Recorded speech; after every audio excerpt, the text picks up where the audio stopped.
지역의 이슈를 풀어보는 헬로 이슈 토크입니다. 4.13 총선 공천 결과가 속속 마무리되고 있는 가운데 부평갑 지역구의 경우 여야 모두 경선 경쟁이 상당히 치열합니다. 특히 더불어민주당의 경우 여성 단수 공천에서 경선 체제로 전환이 됐는가 하면 경선 룰을 두고도 예비 후보 간의 신경전이 격화되기도 했습니다. 미래통합당 역시 정유섭 현역 의원에게 유재용 예비후보가 도전장을 내 경선을 벌입니다. 본선행 티켓을 두고 여야 모두 치열한 경선 전쟁 중인데요. 자세한 내용 이도영 홍익정경연구소장과 이한구 전 인천시 의원과 함께 짚어봅니다. 안녕하십니까? 네, 안녕하세요. 안녕하세요. 네, 부평갑이 어느 때보다 좀 뜨겁습니다. 우여곡절이 많았는데 차근차근 한번 짚어보도록 하겠습니다. 우선 더불어민주당의 경우 이성만 예비후보와 또 홍미영 예비후보가 나서고 있는데 논란이 됐던 경선 룰 정해졌나요? 네, 민주당의 부평갑 경선 룰이 정해졌는데요.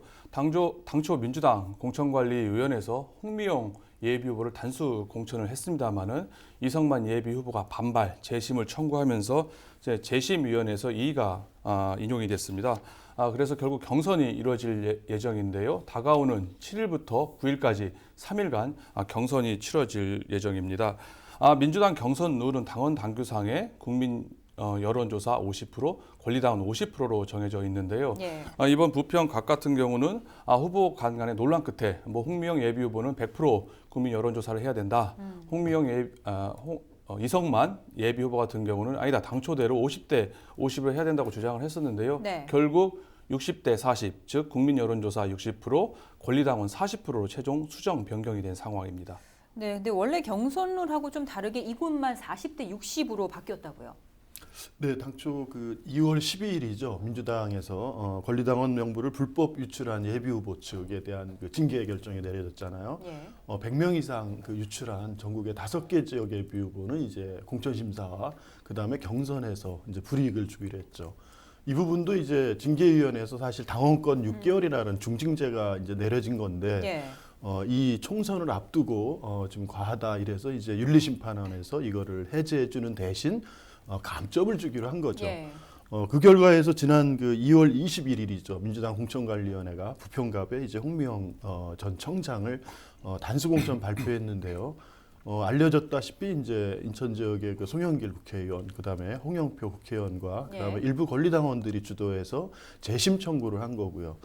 그 재심 청구가 받아들여져서 다시 이제 경선으로 갔지만 일반 경선이 아니라 네. 이 지역은 이제 전략 경선 지역으로 해서 당초 50대 50인 그런 비율을 이 국민 60%로 이제 10% 상향하고 권리당원은 이제 10% 이제 하향한 이런 결과가 이제 초래된 것입니다. 네, 근데 권리당원 명부가 핵심인데요. 실질적으로 권리당원 명부를 알 수 있다는 거는 선거에서 좀 어떤 이점을 갖게 되나요? 결정적이죠. 예, 이 권리당원이라고 하는 것이 이제 지역에서 선출직으로 출마하고자 하는 예. 출마 예정자들이라든지 아니면 그 지인들이 사실은 이제 정치적 성향도 좀 비슷하겠지만 그것과 무관하게 우리나라의 각 정당의 특징이 예. 대부분 지인들이 이렇게 추천을 해줍니다.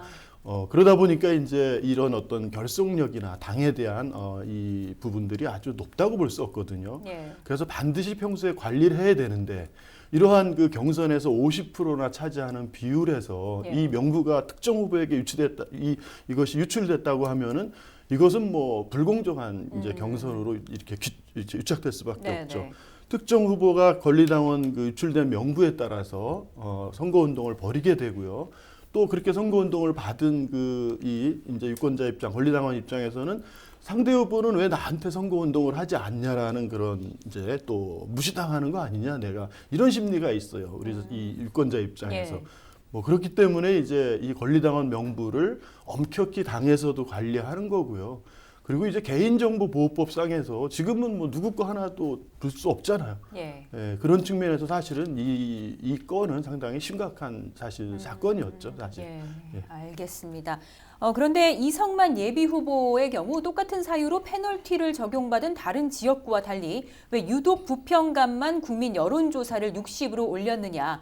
이미 페널티를 받았는데 경선룰까지 바꾼 것은 과한 게 아니냐. 뭐 이런 입장입니다. 홍미영 예비후보와 또 후원 회장이었던 원혜영 공관위원장의 입김이 아니냐. 뭐 이런 지적까지 있었는데 여기에 대해서 좀 어떻게 보십니까?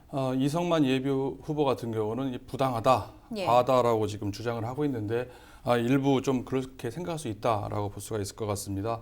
광명을이죠. 같은 당원 불법조를 했던 지역이 대부분 15%의 경선 페널티에 국한됐는데요. 왜 부평 간만 추가 페널티를 주느냐라는 이제 문제 제기입니다. 하지만 홍미영 후보 입장에서도 당초 공관위에서 단수 공천이 됐다가 다시 전략 이제 경선 지역으로 분류가 되면서 다소 또 억울한 측면이 있다고 볼 수가 있기 때문에 서로 뭐 지금 자기가 자신이 억울하다 뭐 이렇게 얘기하고 있는 상황이라 할 수가 있고요.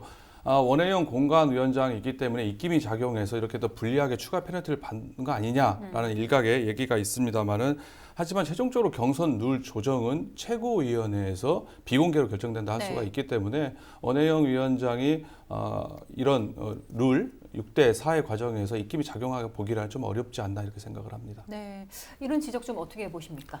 예, 사실은 권리당원 그 불법 유출권 이 부분에서 공천 그 심사에서 이 심사 기준이 있잖아요. 네. 뭐 적합도 몇 점 또 그 도덕성 뭐 기업 여러 점수들이 있는데 그런 점수에 의해서 사실은 결정된 단수 후보가 다시 재심으로 이렇게 해서 경선으로 간 경우가 있었나요?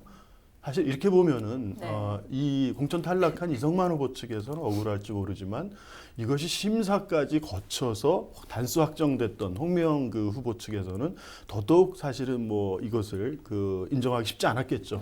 그래서 이제 당에서는 그런 그 일반 국민과 권리당원의 투표 비율 조정으로서 사실 이것을 좀 봉합하려고 한 건데.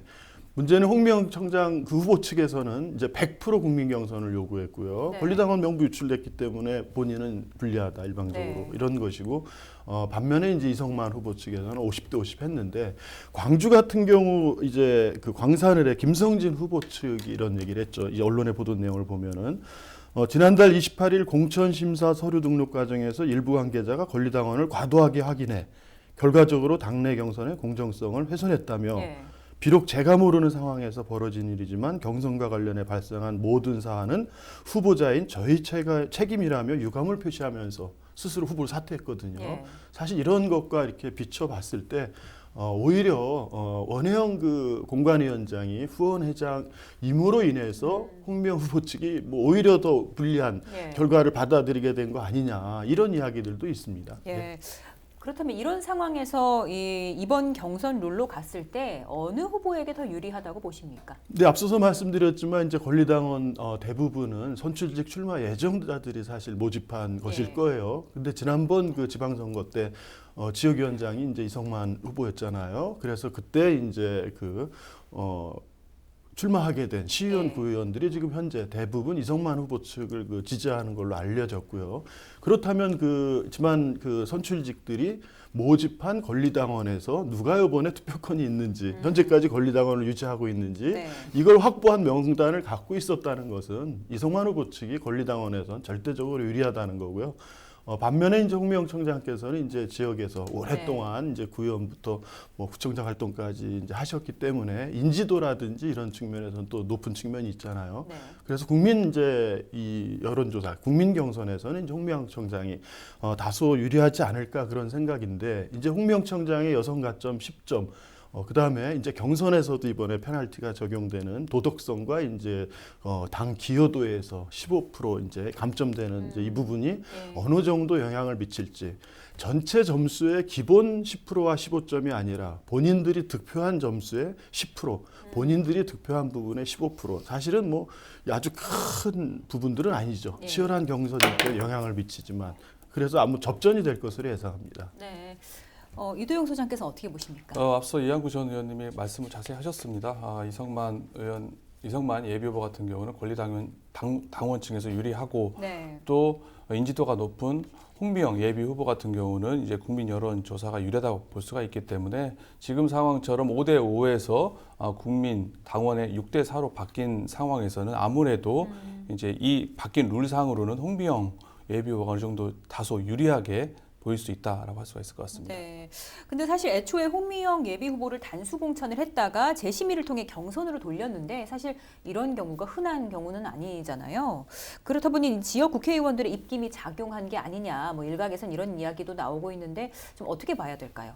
네, 이미 언론에서 많이 이제 네. 나타났죠. 지난 그 2월 22일 날 민주당 인천시당에서 송영길 의원과 이제 홍영표 의원 측이 이제 현역 인천 지역 국회의원들 모임을 주도해서 네. 재심 신청 이런 부분을 이제 주도했다고 알려졌잖아요.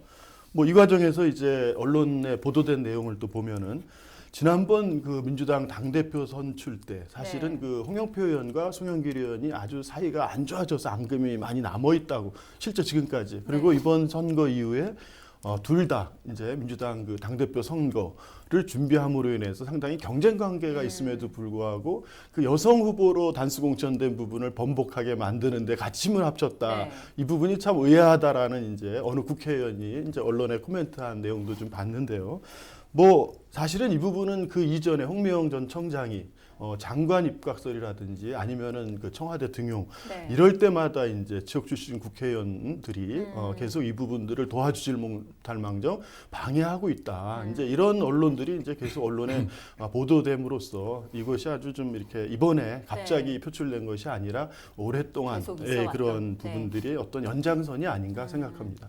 네, 심지어 이제 홍미영 예비 후보는 이 지역의 현역 의원들은 당 경선에 관여하지 말라 이런 직격탄까지 날렸어요. 네, 직격탄을 날렸다고 볼 수가 있는데요. 홍미영 후보 입장에서는 지역의 현역 의원들이 반발이 아니었으면 손쉽게 단수 공천으로 갈 수 있었던 상황이기 때문에 네. 이런 현역 의원들, 중진 의원들의 개입이 당연히 부당하다. 경선에 관여하지 말라라고 이렇게 이야기할 수 있다라고 할 수가 있습니다. 하지만 결국 무의에 그친 상황이라고 할 수가 있는데요. 뭐 그러면서 경선 모드로 돌입하게 됐습니다. 이성만 후보가 기존 현역 의원들과 좋은 관계 그리고 네트워크를 잘 형성하고 있다라고 볼 수 있는 측면도 있고요. 네. 또 하나는 지역 부평을 국회의원이죠. 홍영표 의원과 홍미영 예비 후보 간에 그동안 질긴 악연이 그리고 또 이성만 예비 후보가 또 송영길 의원과 또 친분을 네. 두텁게 가지고 있다 이런 점들이 작용하지 않았나 이렇게 분석을 합니다. 네, 알겠습니다. 이 두 후보에 대해 조금 더 살펴보겠는데요. 이성만 예비 후보는 인천시 의장 출신입니다. 과거에도 국회 입성에 도전을 했다가 실패했는데 이번이 재도전인 셈인데 이성만 예비 후보 가장 큰 강점과 약점을 좀 꼽아볼까요? 이성만 예비 후보 같은 경우는 지난 20대 총선에서 출마를 했습니다마는 당시 국민의당 그 문병호 의원이 상당한 득표를 하면서 아쉽게 3위로 분패를 한 상황입니다.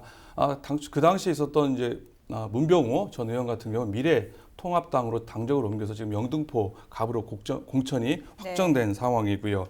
하지만 이렇게 떨어졌지만 이성만 예비 후보가 지난 4년간 지역위원장을 해오면서 당원과 조직 관리를 잘 꾸준히 해왔다는 좋은 평가를 받고 있습니다. 강점인 특유의 친화력을 바탕으로 해서 핵심 당원, 구의원, 시의원 등 전폭적인 지지를 받고 있다는 점. 물론 시의회 의장을 하긴 했습니다마는 4년간 초선 시의원에 그쳤고 지난 20대 총선 한 번 출마한 거에 그치기 때문에 네. 상대적으로 정치 경험은 좀 짧지 않나. 그만큼 인지도가 좀 약하다는 낮다는 단점이 있다 이렇게 지적되고 네. 있습니다. 인지도가 낮은 게 단점이다라는 말씀 해주셨는데 좀 어떻게 보세요? 강점과 약점 좀. 네, 이성만 후보는 네. 뭐라 그래야 되나요? 이제 두뇌가 좀 명석한 이제 그런 뭐 정치인이라고 할까요? 고시 출신으로서 이제 사실 일찍 이제 이 벤처 사업에 투자를 네. 했잖아요. 뭐 그렇게 하면서 뭐 물론 실패했지만 그 이후에 이제 부동산 전문가로 이제 어떤 학원 강사 이제 이런 걸 통해서 그 문병호 이제 국회의원이 인천시당 정책위원장 때 정책위 부위원장을 맡으면서 사실은 민주당 인천시당이 정책 정당화하는데 상당한 기여를 하면서 예. 정책 그 입문하기 시작한 거고요. 그 이후에 이제 뭐 시의원에서 시의회의장까지 했고 구청장 도전에서 이제 실패했고 또 지난 총선에서도 또 뭐 분패했죠. 뭐 4년 동안 이제 절치부심 이번에 도전한 이제 네. 그래서 시의원과 구의원을 직접 지난 지방선거 때 공천함으로 인해서 지금 지지 세력으로 확보하고 있다라는 것이 이제 강점일 것 같고요. 네. 뭐 반면에 이제 계속 거론됐지만 이번에 그 권리당원 명부의 불법 유출 문제 또 이거라든지 또 그 수원시에 현재 민주당 후보로 이제 출마했죠. 그 이재준 전 네. 수원시 정무부 시장의 책을 지난 그 시의원 출마 당시 이 출판할 때 표절했다라는 것이 예. 언론 보도가 되기도 했고요. 그리고 뭐 좀 오래된 일이지만 그 벤처 사업 이 5급 이제 고시 출신이 뭐 일찍 그 사업 쪽으로 눈을 이제 돌렸고 어쨌든 그때 많은 이제 예. 동료들의 어떤 투자도 받아서 했지만 이제 실패한 그런 어떤 뼈아픈 경험들 뭐 이런 부분들이 이제 똑똑하지만 어떤 이해관계나 뭐 이해 이런 부분에 좀 밝은 이런 부분이 아니냐라는 이제 평들이 있기 때문에 이번 선거에서 경선 출마 여부 또 본선에 가더라도 그런 부분들이 이제 상대 후보로부터 어떻게 이제 그 공격할 때 방어를 할지 네. 뭐 이런 것이 좀 주목되는 뭐 후보라고 봅니다. 네, 그럼 반대로 이제 홍미영 예비 후보의 강점과 또 약점 꼽으신다면 좀 어떻게 네, 보십니까? 홍미영 뭐 예비 후보는 뭐 잘 알려졌지만 이제 구의원서부터 시의원 또 비례국회의원 그다음에 구청장까지 그 이 부평 지역에서 사실 지역 주민과 함께 오랫동안 그런 그 활동을 통해서 일종의 이제 여러 행정 경험이나 뭐 이런 부분들을 검증받았다고 할 수가 있겠죠. 네. 그리고 인천 지역에서는 이제 최초로 이 지역구 출신 여성 국회의원 사실은 거의 1순위로 꼽히던 그런 후보였다라는 것이 이제 강점인 반면에 상대적으로 이제 고령이라는 뭐 이런 예, 예. 이제 약점이 또 있기도 한 거고요. 또 하나는 이제 이 당권을 노리는 지역 내 이 지원을 받아야 또 시원치 않을 판인데 지역 내 현역 국회의원 둘로부터 이제 집중 견제를 받고 있다라는 이런 그 약점이 있다고 봅니다. 예. 네, 알겠습니다. 홍미영 예비 후보의 강점과 약점 좀 어떻게 네, 보십니까? 여러 번 말씀드렸지만 높은 인지도가 가장 큰 강점이라 볼 수 있을 것 같고요. 지난 8년간 부평 구청장으로서 대가 없이 구정을 잘 이끌어왔다는 점 그리고 지난 지방선거에서도 인천시장에 네. 출마를 했다는 점 등이 여성 정치인으로서 그리고 인천의 대표적인 시민 활동가로서 명성과 위상을 가지고 있다라고 볼 수가 있을 것 같고요. 하지만 당원과 조직력에 있어서는 어느 정도 약점, 한계를 보이고 있지 않느냐. 또 일부 현역 의원들이 비토 세력으로 자리 잡고 있다는 점이 과연 이번 경선의 문턱을 넘을 수 있겠느냐가 초미의 관심사라고 볼 수 있을 것 같고요. 또 여성 가산점 10%는 긍정적인 요소로 작용하지 않을까 이렇게 생각을 합니다. 네, 알겠습니다. 또 부평갑은 미래통합당 정유섭 국회의원의 지역구인데요. 그럼에도 불구하고 단수 공천이 아니라 유재홍 예비 후보와 경선을 붙였습니다. 유재홍 예비 후보는 40대로 젊은 보수를 주장을 하고 있어요. 좀 어떤 인물인가요? 유재용 후보가 현역 의원인 정유섭 의원을 상대로 해서 도전장을 던진 상황인데요. 네. 젊은 패기로 쉽지 않은 결정을 했다라고 생각을 합니다. 결국 정 의원과 경선까지 가는 지금 저력을 보여주고 있는 상황인데요. 유재용 후보의 대표 경력이 대한민국 전문 보수 대표입니다. 이 경력이 이번 100% 지금 국민 여론조사 경선이거든요. 네. 이 과정에서 어느 정도 이 경력 선전하지 않을까 그리고 의외의 결과 나올 수 있는 대목이라 볼 수가 있을 것 같은데요. 물론 정 의원 측에서는 이런 경력 쓰면 안 된다라고 지금 반발 이의를 제기하고 있는 상황입니다. 다만 정유섭 의원에 비해서 상대적으로 상당히 인지도가 좀 낮은 점 역시 이거는 유재홍 후보의 단점이 아닐까 약점이 아닐까 이렇게 생각을 합니다. 네. 그런데 현역 프리미엄이 있지 않습니까? 정유섭 의원으로서는 객관적으로 좀 더 사실 유리하다고 볼 수 있는데 이 정유섭 의원의 강점과 단점 어떻게 보십니까? 예, 정유섭 의원은 이제 무엇보다도 인지도와 지역 수건 사업 해결 그리고 또 그동안에 이제 조직 관리 등 그 현역 의원 프리미엄이 있는 것이 사실이고요. 반면에 이제 극단적인 그 신재생 에너지 폄훼라든지 또 원전 옹호 뭐 이러한 그 정책에 있어서는 이제 반환경 그 정치인으로 이제 낙인이 찍힌 부분이 있잖아요. 예.